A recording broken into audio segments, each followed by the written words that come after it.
Hello, I'm Nick Pollock, the vision impaired carnivore. Welcome along to another video. Today I'm going to be reading off a script like I would in a radio station. So it's going to be second nature to me. But I thought I'd do this as a script because it's very important to talk about this video. So we're talking about accessibility for all for carnivores, or is it just really for the rich people? Let's get into it. So the meat industry, with its growing focus on high-end products being marketed at so few, is actually scaring a lot of the people in the low socio-economic level to becoming carnivore. They actually fear that meat is very expensive, and that's being driven by marketing strategies by corporate entities. So let's look at pricing and accessibility. One of the key things that's being steered at the moment is the idea of all these online shopping portals for you to buy meat. But they're aimed actually at the very high end of the market. Now, these people know their market. They've worked their marketing strategy out. But the problem is they don't aim at the low socioeconomic, and they actually don't want them as customers when you really look at their business model. Supplementation practices. We'll talk about this a little bit later on, but it is one of the things that's starting to worry those in the low socioeconomic community that they will be left behind on their carnivore journey. Marketing and exclusivity. I talked about this a little bit earlier, just then regarding these online companies. They're aiming very specifically at a certain corner of the market, and they know these people will buy. They have the money to do so. Now, social media and community dynamics, we need to look very closely at that, but we'll cover that a little bit later on in the video. So how can the carnivore community support those on a low socio-economic budget to get the same benefits on the carnivore diet?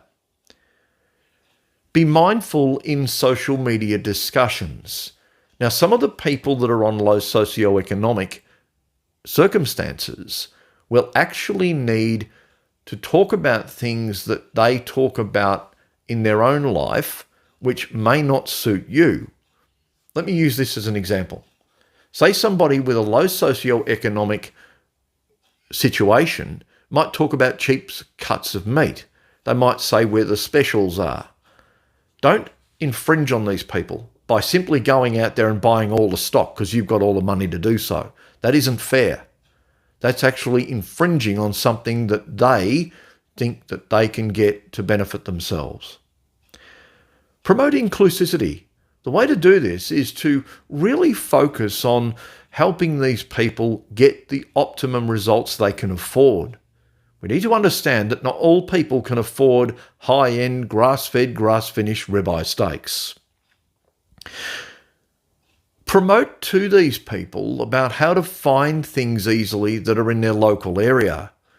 So many carnivore groups are usually countrywide, and they get infiltrated by a lot of city slickers, but the country people are the ones who are switched on far more as to what's available in their area. Take note of where these people live when they start talking about carnivore suppliers. Educate and share knowledge. Now, this gets back to just what I spoke about. But if you educate people by telling them where you live in your posts on social media, people will understand where you come from and they'll know that that's not applicable to them. We need to look at community assistance programs for the low socioeconomic on carnivore. Now, what needs to happen here is butchers in local areas really need to start to get savvy with their marketing strategies and start looking at connecting with these people. You never know, they might be your next big sale. So what also should be looked at under that banner is for butchers to be able to offer an affordable solution, whereby if a person on a low socioeconomic, they know they're going to be coming in on their pension day or their dole day, as we call it in Australia, the butchers can be prepared that those people will be buying on those days and they can make sure they've got good specials on. Now, when they're offering specials, the chances are if they've got a bit of extra money in their pocket, they might buy a high-end product as well. So marketing is the key to getting these people across the line.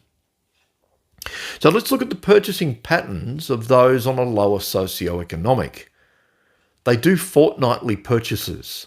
So as I just talked about butchers, that needs to be something that is top of mind. If you live in an area where there's a predominantly low socio-economic group of people, these people could be on the carnivore diet, yet they can't afford the most expensive cuts of steak, yet they might buy themselves blade steaks, and that's what they may live on. So we need to encourage these people because they're on the same journey as us. They're just going a different way to get to the same results. They look for meat markdowns.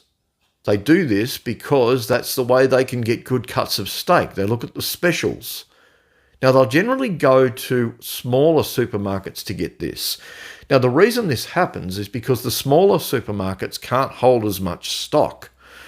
So what they do is the day after meat's put out on display, they'll generally mark it down in order to move stock through the supermarket.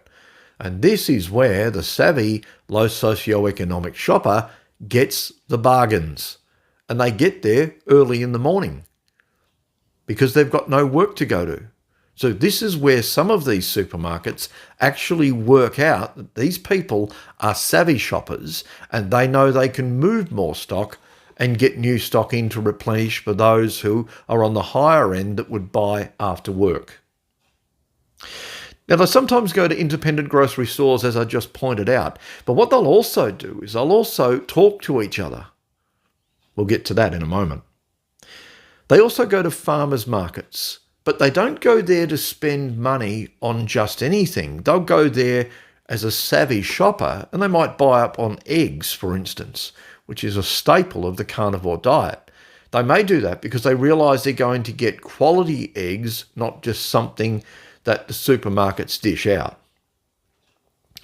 Now, food supplementing is starting to actually scare the low socioeconomic in the carnivore community. Now, when we see stories about these big companies supplementing the food of the cows that we buy the meat from, it starts to worry the low socioeconomic more than it will the high end because their food is what's going to be targeted. Because they can't afford the grass-fed, grass-finished all the time.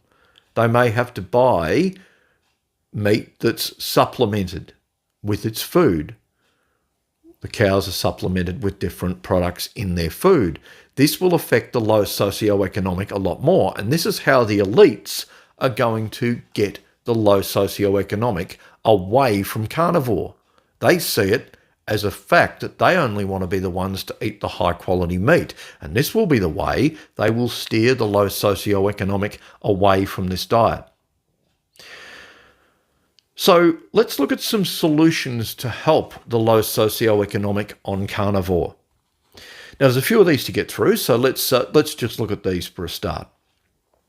Avoid making them feel unwanted in social media posts. This is extremely important where we have to be very careful. We don't lead these people down a path where they will leave the carnivore lifestyle. Dr. Ken Berry points out in one video about eating carnivore on a budget. Yet when people put these types of things in carnivore posts, they're demonized. Well, I think the admins of these groups need to work out that these people who demonize the low socioeconomic should be removed or censored on these particular Facebook groups. Stop enforcing the fact that only eat high-end product. This needs to be stamped out very quickly because what you are then doing is creating an us and them culture. That's the last thing we want on the carnivore journey. Never assume that someone is on carnivore for the same reasons you are. Now, a person on a low socioeconomic is not just there because they feel good about themselves. It's because they may have come from a very unhealthy lifestyle and wanting to turn their life around. So lastly, let's look at some other practical solutions that we can talk about. What about offering to create a meat co-op in your area? Start telling people exactly where all the meat specials are. Start sharing that information. Once we start helping ourselves and helping others, our community will be far better off. So let's stop this bickering on social media about the haves and the have-nots. Let's make Carnivore a good experience for all those, no matter what socio-economic they come from. I'm Nick Pollock, the vision impaired Carnivore. I'll catch you next time.